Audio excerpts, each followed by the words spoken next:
La plupart des gens pensent que la discipline, c'est être dur ou avoir une capacité folle à souffrir plus que la moyenne. Mais c'est pas ça.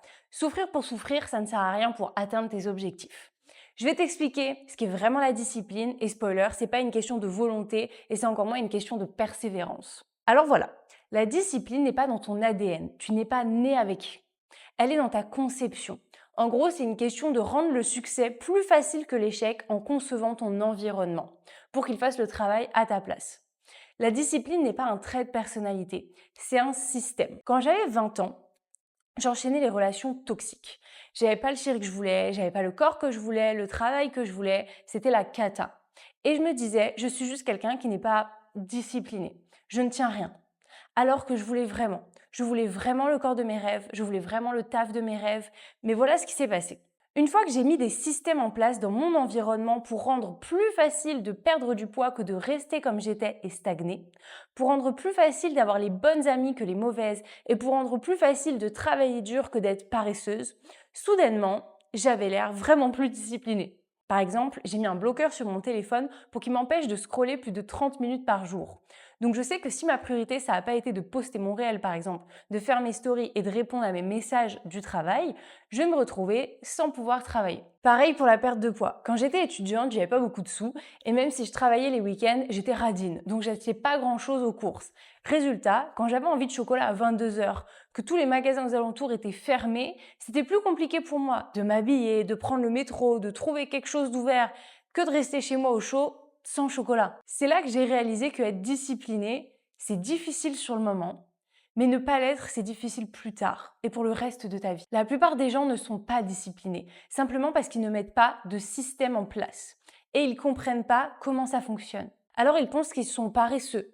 Tu n'es pas paresseuse, tu ne fais juste pas les choses nécessaires pour rendre la discipline plus facile que son absence. Alors si tu te demandes, ok, je pense que tu as raison, mais je n'ai pas ces systèmes, par où commencer?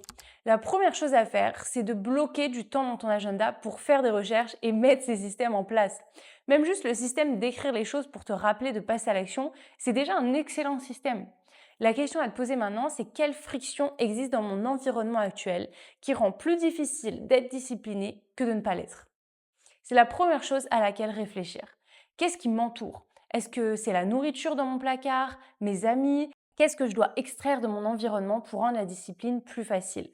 La plupart des jours où je me réveille, je ne me sens pas motivée pour faire ce que j'ai à faire. Mais j'ai des systèmes en place qui rendent les choses plus faciles que ne pas les faire. Par exemple, quand j'ai commencé à faire des régimes, je me disais, je vais tenir par la force de la volonté. Manger rien de mauvais, pas ça, pas les burgers, pas le chocolat. J'allais avec des dîners, avec de la nourriture partout et c'était tellement difficile de résister. J'avais l'impression de résister à quelque chose toute la journée et c'était clairement pas agréable. Et je craquais toujours parce que je m'appuyais sur la motivation. Que ce soit à 15-18 heures en fin de journée, en fin de soirée, ça s'épuisait. Et je finissais par manger quelque chose que je ne voulais pas vraiment manger. Si tes journées dépendent de te sentir motivé, si tes objectifs dépendent de te sentir motivé, tu es déjà en train de perdre. La motivation, elle est peu fiable. C'est une ressource qui s'épuise, elle est limitée et tu ne peux pas la contrôler. Donc sans structure ni système, tu brûles rapidement la motivation sans jamais atteindre tes objectifs. Alors qu'est-ce qu'il faut faire à la place? Au lieu de s'appuyer sur la motivation, tu crées de la structure. Concrètement, ça donne quoi? Si tu veux perdre du poids et que tu vas au restaurant par exemple, regarde le menu à l'avance. C'est une option. Tu peux choisir qu'est-ce que tu vas manger avant d'arriver et sur place, tu n'as pas besoin de réfléchir, tu n'as pas besoin de décider. Juste de manger ce que tu as décidé avant. Deuxième option, te créer un système où tu manges chez toi avant d'aller au restaurant. Tu manges à la maison avec la nourriture que tu sais qui est saine, tu sais qu'elle rentre dans tes calories et ça t'aide à atteindre tes objectifs. Et puis tu y vas et tu commandes une boisson. Pour la salle de sport, j'ai mon programme moi par exemple. Mais j'avais aussi une alternative à la maison pour les jours où j'ai pas le temps d'y aller à la salle. Ou tout simplement quand j'ai la flemme aussi. Parce que oui, ça arrive, moi aussi j'ai la flemme, parfois je suis humaine. Ce que je veux dire, c'est qu'il ne faut pas arrêter les comportements qui nous empêchent d'atteindre nos objectifs, mais plutôt trouver une alternative. Se demander qu'est-ce que je peux faire à la place. Au lieu des chips devant la télé, je peux me faire des bâtonnets de crudités par exemple. Au lieu d'un burger gras à 1000 calories, si j'en faisais un maison à 400 calories. La plus grande façon dont j'ai réussi à m'installer dans une vie disciplinée, c'est en trouvant des alternatives. Par exemple, au réveil, au lieu d'aller chez Starbucks prendre un café à 450 calories, je mange mon overnight oats que j'ai préparé la veille. Parce que c'est plus facile de manger quelque chose bon pour mon corps et mes objectifs en restant chez moi, plutôt que d'aller acheter un café. Non seulement je le remplace par un comportement qui m'aide, mais par un comportement positif pour mes objectifs et ma santé. Alors à ton tour de te poser cette question. Quelle est la décision que je peux prendre aujourd'hui qui va éliminer 10 décisions pour demain? Décide de tes 10 alternatives à l'avance. Qu'est-ce que je fais à la place du Starbucks demain matin? À la place de rester affalé sur le canapé demain soir?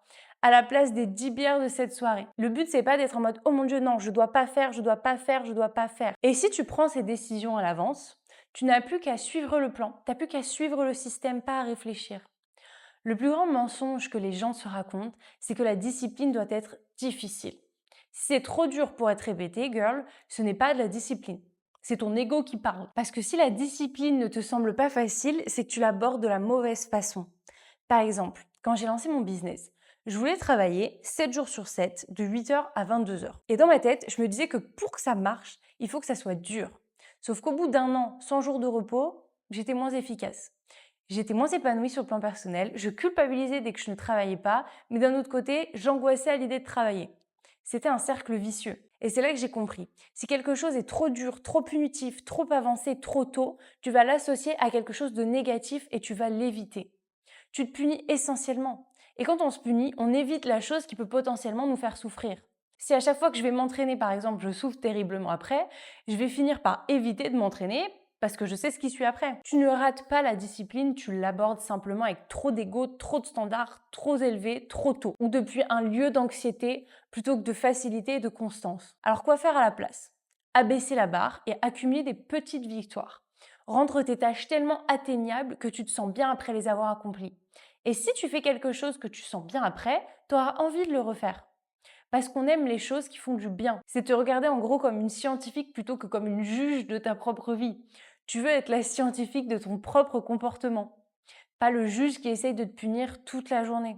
Si tu fais ça, tu vas créer une dynamique positive, puis de la constance, parce qu'on a tendance à faire les choses qu'on aime faire et à éviter celles qu'on n'aime pas. Donc la question à te poser, c'est quelles habitudes ou routines que tu as essayé de mettre en place sans jamais le tenir te semblent punitives, au point que cette douleur te pousse à les éviter. Est-ce que c'est au travail, dans ta relation, avec toi-même, avec la nourriture? Quoi que ce soit, si tu fais quelque chose et que tu ressens de la douleur à cause de ça, tu ne vas probablement pas tenir sur la durée. C'est d'ailleurs pour ça que 95% des régimes échouent. Ils sont punitifs. La vraie discipline ne consiste pas à arrêter une mauvaise habitude, elle consiste à créer une alternative réaliste et meilleure. Je vais te donner un exemple que j'ai entendu dans une vidéo de Leila Hormozi où elle raconte que sa mère était alcoolique et qu'elle a réussi à arrêter de boire en fumant. Ça semble fou, mais elle est passée de l'alcool à la cigarette, puis de la cigarette normale à la cigarette électronique, puis de la cigarette électronique au chewing-gum, puis finalement à rien. Elle n'est pas devenue parfaite du jour au lendemain. Elle a continué à remplacer les mauvaises habitudes par des alternatives progressivement meilleures. Et je sais que ça paraît un peu dingue, mais trop souvent les gens pensent que la discipline signifie arrêter un comportement immédiatement. Et ça échoue presque toujours. Tu n'as pas besoin d'être parfaite tout de suite. Tu as juste besoin de faire un pas vers la prochaine meilleure alternative. Au lieu d'une bouteille de vin, peut-être du vin sans alcool, puis un Coca Light, puis une eau gazeuse, puis de l'eau. Tu vois la progression des petits pas un grand saut d'un coup. Idem avec la nourriture, tu manges du Nutella tous les soirs, au lieu de passer directement de plus rien du tout, on passe de manger le pot de Nutella à la cuillère après une mauvaise journée à manger 3 tartines. 2 jours plus tard, un peu moins de Nutella sur la tartine plutôt que de faire du Nutella au pain. 2 jours encore après, plus que 2 tartines et tu continues à substituer progressivement par étapes. Le petit pas dans la bonne direction devient de grands changements avec le temps. La plupart des gens sont tellement impatients qu'ils ne se permettent pas d'y arriver et restent coincés dans le cycle big changement, abandon. Donc si tu veux une vraie liberté, tu dois arrêter de te laisser guider par ce que tu ressens chaque jour. La liberté vient du fait de suivre un plan, pas des émotions. C'est pour ça que tous les soirs, je fais une to-do list de ce que je dois faire le lendemain et que je mets un créneau dans mon agenda pour chaque tâche. Parce que je ne veux pas me réveiller chaque matin en me demandant qu'est-ce que je vais faire aujourd'hui. C'est pour moi le plus grand gaspillage d'énergie et de temps. Et il n'y a rien que je déteste plus de devoir réfléchir à ce que je vais faire dans la journée. Sans structure, je vais constamment me battre avec moi-même. Cycle de décision, exécution, ça va clairement m'épuiser. Mais si je fais toute la réflexion en amont et que j'exécute ensuite, Je me pose plus de questions en fait. Je suis le plan et je vois que je progresse. La question à te poser, c'est combien d'énergie je perds à me battre contre mon corps et moi-même chaque jour. En fin de compte, la discipline, c'est pas sexy, c'est ennuyeuse. Et l'ennui, c'est ce qui fonctionne. Si ta routine, elle est excitante, tu fais probablement mal. Parce que par définition, si c'est excitant, tu le fais pas tout le temps. Donc ça veut dire que c'est pas une routine. Parfois, on me dit, j'adorerais voir un vlog d'une journée dans ta life. Et moi, je réponds, mais c'est ennuyeux. Parce que ma vie, c'est une série de systèmes enchaînés chaque jour. J'ai un système pour m'entraîner, un système pour mon business. Est-ce que c'est ennuyeux vu de l'extérieur? Absolument. Mais ça me donne les résultats que je cherche. La plupart des gens courent après la nouveauté. Un nouvel entraînement, un nouveau régime. Mais ils n'obtiennent aucun résultat. Ils ont juste l'impression de progresser parce qu'ils recommencent de zéro à chaque fois. Moi, je préfère aller de 1 à 10. Si ta routine change tous les matins, tu ne progresses probablement pas. Embrasse les routines ennuyeuses et fais des choses simples de manière constante. C'est ce qui fera que tu seras obligé d'atteindre tes objectifs une bonne fois pour toutes. J'ai littéralement eu aucun jour de ma vie où je me suis réveillée en voulant faire absolument tout ce que j'avais à faire. Sérieusement, la plupart des jours, il y a au moins une chose que je veux pas faire. Je veux pas aller à mon entraînement, je veux pas parler à cette personne, je veux pas avoir cette conversation difficile. Mais je sais aussi que ce sont les émotions et qu'elles sont passagères. Et que la future moi, elle me remercie déjà de faire tout ce que je fais aujourd'hui. Et je veux la satisfaction, moi, du long terme. De savoir que je peux tenir quelque chose. Savoir que j'ai le contrôle sur moi-même. Savoir que j'ai maîtrisé quelque chose. Et ce que j'ai vu, c'est que quand tu commences à le faire, ça s'accumule. Et tu commences à te sentir mieux dans ta peau. Mieux que tu t'es jamais senti au final. Parce que tu te dis, je me fais confiance. Je me fais confiance pour tenir mon plan. Je me fais confiance pour faire les meilleurs choix pour moi-même. La discipline, elle va pas seulement te rapprocher de tes objectifs, elle va te rapprocher de la personne que tu veux être. Au final, c'est ce qui importe le plus parce que ce que je ressens par rapport à moi-même quand je suis seule, c'est bien plus important que les moments passagers de la journée où j'avais peut-être pas envie. J'espère que cette vidéo t'a plu. Maintenant, tu as toutes les clés pour être discipliné. Si c'est pas déjà fait, abonne-toi et laisse un commentaire si la vidéo t'a plu. Bisous!